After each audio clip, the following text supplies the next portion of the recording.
L'objectif de cette vidéo, c'est d'être le plus transparent possible sur le fonctionnement de Lucide.ai et de vous expliquer du mieux que je peux comment est-ce qu'on fait aujourd'hui pour détecter si un contenu a été ou non rédigé avec l'intelligence artificielle. Chez Lucide, on utilise aujourd'hui plusieurs approches pour détecter si un contenu a bel et bien été écrit avec de l'IA, au moins en partie. Je vais essayer de vous découper, de vous expliquer ces différentes approches du mieux que je peux, en essayant de rendre ça le plus clair possible. Il peut potentiellement y avoir des différences parfaitement identifiables entre le texte généré par un LLM, c'est-à-dire par l'IA, et un texte écrit par un humain.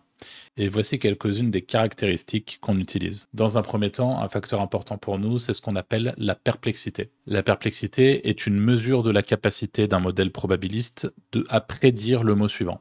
Des scores de perplexité élevés peuvent indiquer un texte généré par un humain. En gros, un LLM tel que ChatGPT, mais tous les autres également, quand il écrit un contenu, il va y avoir une probabilité qu'un mot arrive après un autre. Et c'est cette probabilité qu'on appelle la perplexité et qui nous aide partiellement à identifier si un contenu a bien été écrit avec de l'IA. La deuxième caractéristique, c'est ce que je vais appeler les grappes de mots. Dans un texte humain, certains mots apparaissent en grappes plutôt que d'être répartis uniformément. Les modèles IA ont tendance à réutiliser certains mots ou phrases plus souvent qu'un auteur humain. Donc dans l'idée, plus il y a de grappes de mots, plus le contenu est susceptible d'avoir été écrit par un humain, et moins il y a de grappes de mots, moins le contenu est susceptible d'avoir été écrit par un humain. Le troisième élément, c'est la fréquence. Donc cette caractéristique se rapporte à la fréquence d'apparition de certains mots, phrases ou types de mots, comme les noms, les verbes, etc. dans un texte. Par exemple, l'IA peut surutiliser certains mots, en sous-utiliser d'autres,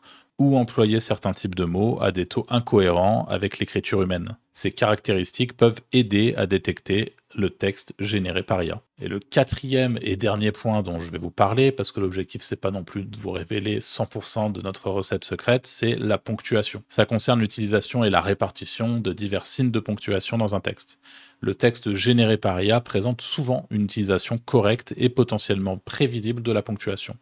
Par exemple, il peut utiliser certains types de ponctuation plus souvent qu'un auteur humain, ou utiliser la ponctuation de manière grammaticalement correcte, mais stylistiquement inhabituelle. Toutes ces manières de détecter l'intelligence artificielle ne sont pour nous pas suffisantes. Chez Lucide, nous utilisons un mix de détection basé sur les différents éléments que je viens de vous montrer, mais les résultats de nos détections ne sont pas uniquement basés sur ces éléments, car nous considérons que c'est absolument pas suffisant pour avoir une détection efficace.